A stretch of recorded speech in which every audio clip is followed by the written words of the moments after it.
Hello दोस्तों, success classes में आपका स्वागत है। देखिए, पिछले वीडियो में आप लोग को द्विघात समीकरण के बारे में बताए थे, जिसमें 4-5 क्वेश्चन बता दिए थे और एक 7वां क्वेश्चन है। इसमें ये बताना है कि ये द्विघात समीकरण होगा कि नहीं। तो देखिए, इसका सॉल्यूशन हम आप लोग को दे रहे हैं।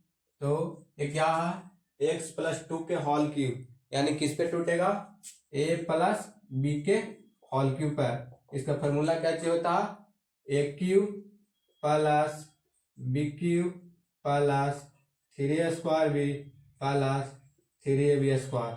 यही फार्मूला होता है और यहीं पर ये टूटेगा। तो देखिए, जैसे है x को a मानते हैं और 2 को b मानते हैं, तो x+2 के होल क्यूब क्या होगा, a क्यूब यानी x क्यूब प्लस 2 b इसको माने यानी b क्यूब यानी 2 का क्यूब कितना होगा 8 प्लस 3a² 3 a का वैल्यू कितना है x स्क्वायर b का वैल्यू कितना है 2, तो कितना हो जाएगा 3 दूनी 6x² प्लस अब क्या होगा 3ab², 3 a का वैल्यू x b² 2 दूनी 4, इतना हो गया।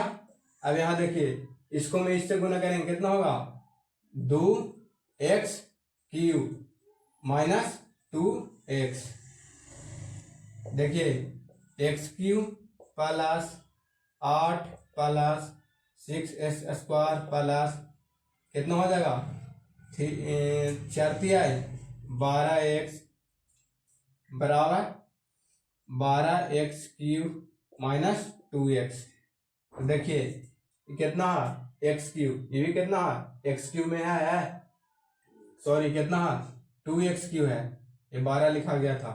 तो x³ कितना है x³ इधर लाएंगे तो कितना हो जाएगा माइनस में, और x³ माइनस 2x³ घटाएंगे तो कितना आ जाएगा -x³। अब देखिए स्क्वायर में कितना है 6x²। अब देखिए 12x और माइनस में इधर आ जाएगा तो क्या होगा प्लस में, तो 12 और 2 कितना हो जाएगा 14x। अभी क्या बच गया सिर्फ 8 बराबर 0। देखिए -x³ plus 6² plus 14x plus 8 बराबर 0। यह है द्विघात समीकरण में नहीं, क्योंकि इसका अधिकतम घात कितना आ गया 3, और द्विघात समीकरण में अधिकतम घात कितना होता है 2। तो लिखेंगे चूंकि इस समीकरण का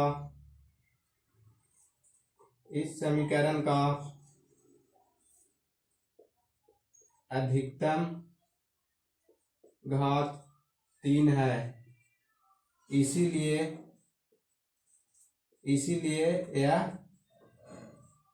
द्विघात समीकरण क्या होगा नहीं होगा। अगर ऐसा ऑब्जेक्टिव में अगर आता है तो आप लोग ऐसे बना सकते हैं, अगर सब्जेक्टिव में आता है तो इतना लिखना पड़ेगा, तभी आप लोग के 2 नंबर मिलेगा। तो देखिए, एक और क्वेश्चन आप लोग को बता दे रहे हैं, जैसे x³ minus 4x² minus x + 1 बराबर, ये भी है ये क्या जी पर है, जैसे पहला में था कि a प्लस बी के होल क्यूब पर था, ये क्या है a माइनस बी के होल क्यूब पर टूटेगा। तो क्या होगा a³ minus b³ minus 3a² plus 3ab²।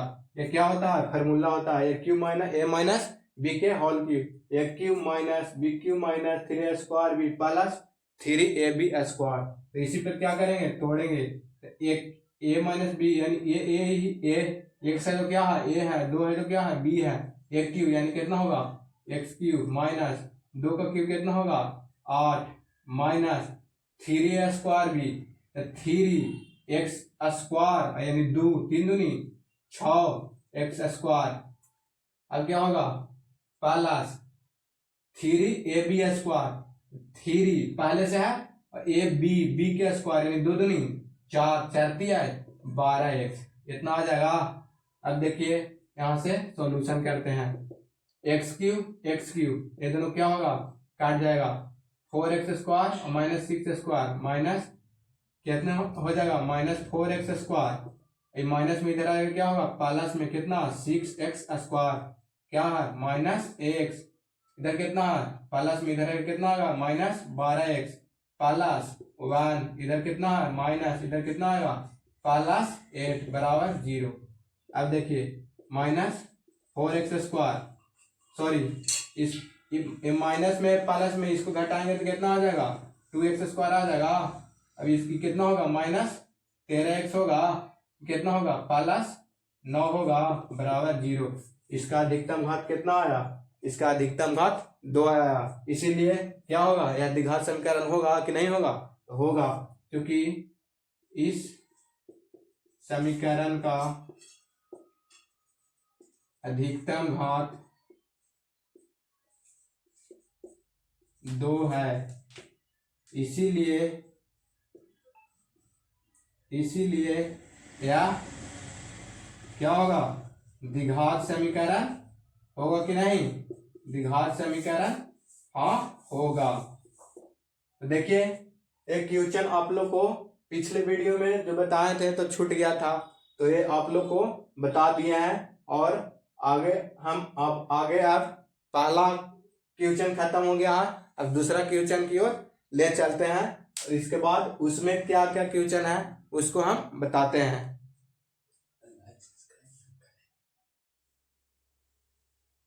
तो देखिए उसके आगे आप लोग को ले चलते हैं। जैसे मैं बताएं कि पहला क्वेश्चन में आप लोग के कुछ 5-6 क्वेश्चन बताएं और उसमें बताएं कि यह द्विघात समीकरण है कि नहीं।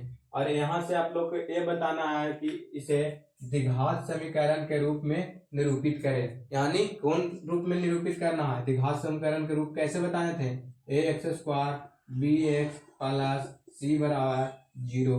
इस रूप में इसको क्या करना है, निरूपित करना है, यानी क्या करना है, लिखना है द्विघात समीकरण के रूप में। तो देखिए क्या कह रहा है, एक आयताकार भूखंड, आयताकार भूखंड ले लिए, ठीक है। एक आयताकार भूखंड का क्षेत्रफल, इसका क्षेत्रफल कितना दिल है 528 मीटर स्क्वायर। अब कह रहा है कि क्षेत्र की लंबाई चौड़ाई के दुगने से एक अधिक है, तो भूखंड की लंबाई और चौड़ाई ज्ञात करें। तो देखिए कह रहा है कि क्षेत्र की लंबाई चौड़ाई के दुगने से कितना एक अधिक है, तो लिखेंगे माना कि भूखंड की लंबाई चौड़ाई के दुगने से, यानी चौड़ाई के दुगने से, तो माना कि भूखंड की चौड़ाई कितना हो जाएगा, x मान लेते हैं, x मीटर, ठीक है। अब लिखते हैं भूखंड की चौड़ाई, माना कि भूखंड की लंबाई, क्या कह रहा है, क्षेत्र की लंबाई चौड़ाई के दुगने, चौड़ाई कितना माने हैं x मीटर, तो चौड़ाई के दुगने, दुगुना 2x से कितना एक अधिक कर दिए। कुछ करना है इसको में, जैसे जैसे क्वेश्चन कह रहा है वैसे कीजिए। कह रहा है आयताकार भूखंड का क्षेत्रफल इतना है, क्षेत्र की लंबाई चौड़ाई के दुगने से एक अधिक है। तो देखिए अब कह रहा है भूखंड का क्षेत्रफल, तो यहां से चलेंगे कहाँ, प्रश्न से ऐसे अगर आप लिखिएगा तभी आप लोग को एग्जाम में नंबर मिलेगा। अगर आप ऐसे नहीं लिखिएगा तो आप लोग को एग्जाम में दो नंबर का पूछता है, 2 नंबर नहीं मिलेगा। तो देखिए ऐसे लिख दें। अब यहाँ से चलेंगे प्रश्न क्या कह रहा है, भूखंड का क्षेत्रफल, तो भूखंड की लंबाई और चौड़ाई ज्ञात करें। हमको क्या पता होगा, लंबाई और चौड़ाई, तो जैसे आयत है तो आयत का क्षेत्रफल क्या होता है, लंबाई गुने चौड़ाई, तो लंबाई गुने चौड़ाई, तो क्या लगाएंगे x × 2x + 1, इसका क्षेत्रफल कितना दिया हुआ है 528, इतना के बराबर होगा। अब देखिए इसको सिर्फ हल कर देना है, कितना होगा 2x² + x बराबर 528। अब देखिए 2x² + x - 528 बराबर 0। बस इसी रूप में इसको लिखना था, यही क्या हो गया, यही आंसर हो गया। तो देखिए जैसे एक क्वेश्चन कहा एक आयताकार भूखंड का क्षेत्रफल इतना, जिसका क्षेत्र की लंबाई चौड़ाई के दुगने से एक अधिक है, तो भूखंड का क्षेत्रफल लंबाई और चौड़ाई, भूखंड की लंबाई और चौड़ाई ज्ञात कीजिए। अगर एक कहेगा कि सिर्फ कह रहा है द्विघात समीकरण के रूप में निरूपित कीजिए, तो इसको अगर एक कहेगा तो इसको हमको क्या करना पड़ेगा, इसका गुणनखंड तोड़ना पड़ेगा। अगर आगे हमको लंबाई और चौड़ाई निकालने के लिए कहेगा तो क्या करेंगे, इसको गुणनखंड तोड़ेंगे। गुणनखंड तोड़ने के बाद जो x का वैल्यू आएगा उसको x के जगह पर पुट कर देंगे और चौड़ाई की जगह पुट करेंगे तो x का वैल्यू आएगा, और जो इसमें पुट कर देंगे तो लंबाई आ जाएगा। तो देखिए इसमें सिर्फ पूछा है कि इसको क्या करना है, द्विघात समीकरण के रूप में निरूपित करना है, तो इसको इतना ही तक आंसर हो जाएगा। अगर आपको लंबाई और चौड़ाई निकालना है तो इसको क्या कीजिएगा, गुणनखंड के रूप में तोड़ लीजिएगा और जो x का वैल्यू आएगा इसमें और इसमें पुट कर दीजिएगा, लंबाई और चौड़ाई निकल जाएगा। तो अब अगला क्वेश्चन पर ले चलते हैं आप लोग को।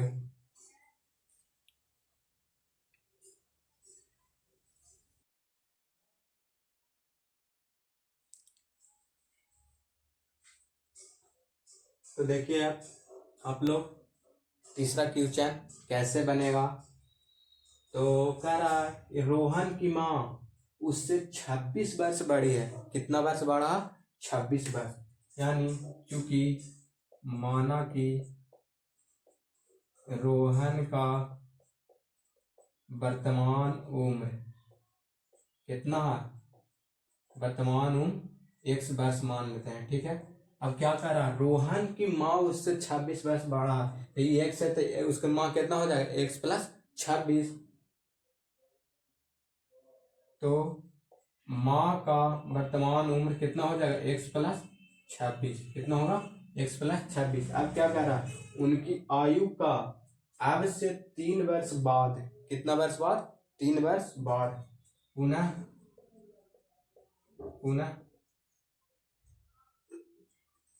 रोहन का वर्तमान उम्र, पुनः रोहन का वर्तमान उम्र कितना वर्ष बाद, पुनः रोहन का 3 वर्ष बाद उम्र कितना हो जाएगा, x प्लस 3।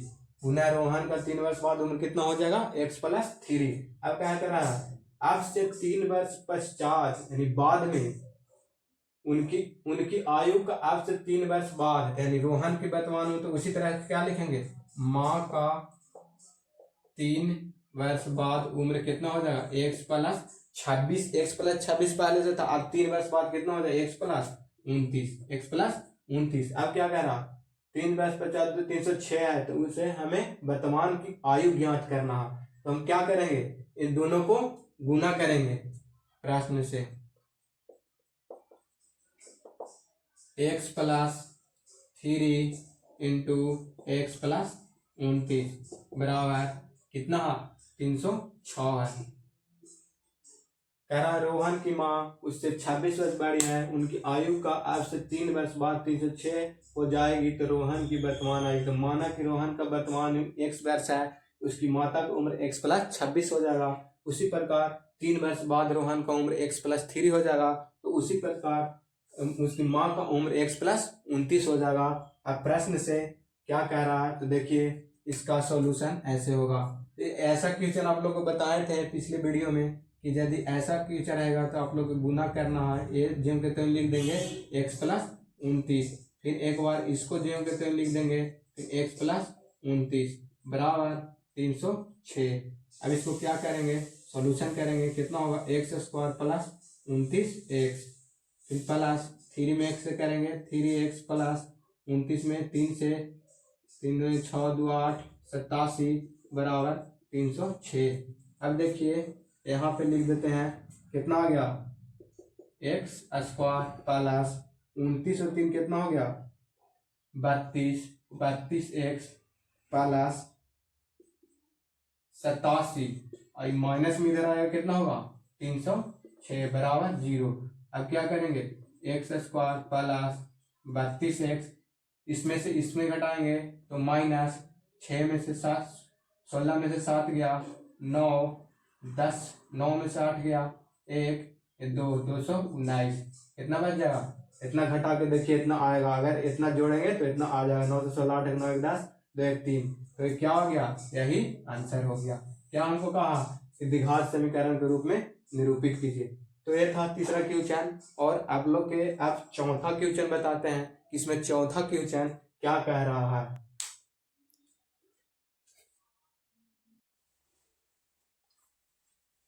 देखिए चौथा क्वेश्चन है, आप लोग को बता रहे हैं कि ये कैसे बनेगा। तो कह रहा है एक रेलगाड़ी 480 किलोमीटर की दूरी समान चाल से तय करती है। यदि इसकी चाल 8 किलोमीटर पर आवर कम होती तो यह दूरी को तय करने में 3 घंटा अधिक समय लेता। तो रेलगाड़ी की चाल ज्ञात करें। देखिए चूंकि माना कि रेलगाड़ी की चाल कितना है, 1 किलोमीटर पर आवर, और हमको दूरी कितना दिया हुआ है, दूरी 480 किलोमीटर। आप लोग फार्मूला पढ़े होंगे, चाल बराबर क्या होता है, दूरी बटा समय। क्या होता है, दूरी बटा समय। हमको चाल मान लिया है, दूरी दिया हुआ है, तो हम समय बराबर क्या निकाल सकते हैं, दूरी बटा चाल। क्या, दूरी बटा चाल।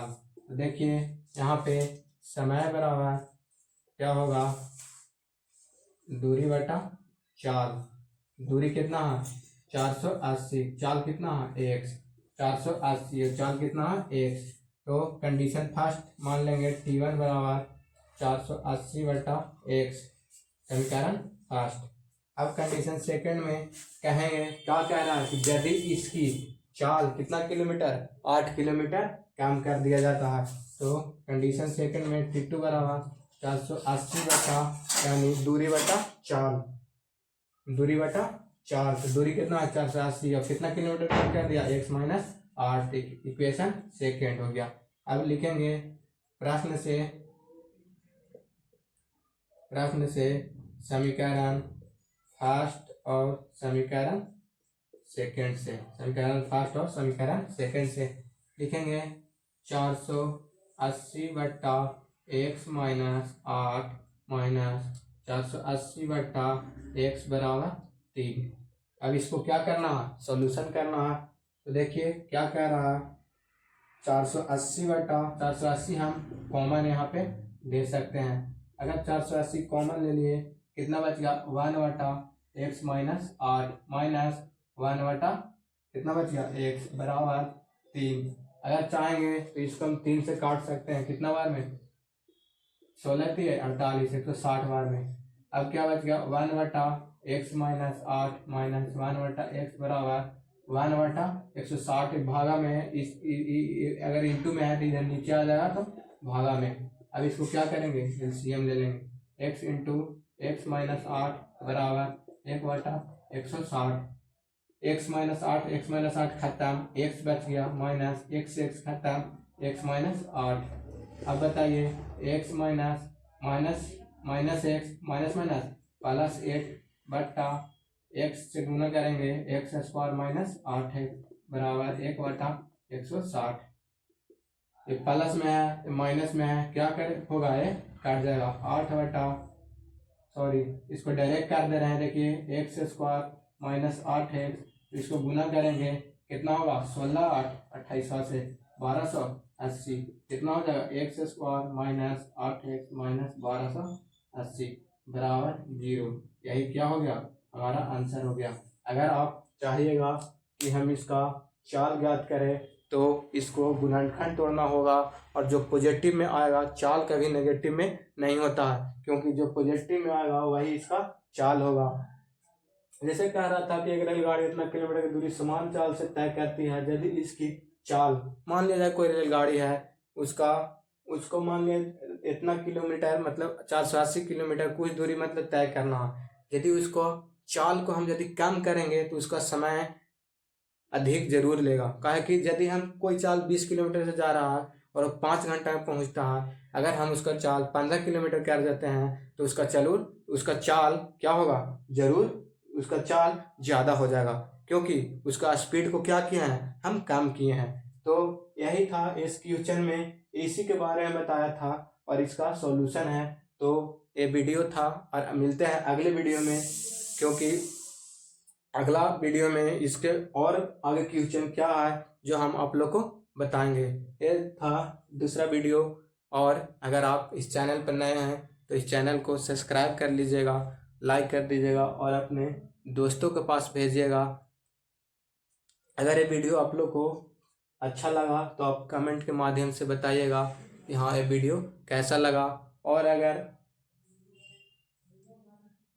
आगे आप लोग को फिर से हम अगर वीडियो लेकर आते हैं, उसमें आज तो हम होमवर्क नहीं दे पाए, उसमें हम एक क्वेश्चन 2 क्वेश्चन होमवर्क जरूर जैसे देंगे जैसे पिछले वीडियो में दिए थे। तो आज भर के लिए इतना ही। और इस वीडियो को अपने दोस्तों के पास जितना से जितना शेयर करें जो भी क्लास 10th में पढ़ रहे हैं। अगर आपको एग्ज़ाम देना है तो ये वीडियो ज़रूर देखें, आपके लिए बहुत हेल्पफुल होगा।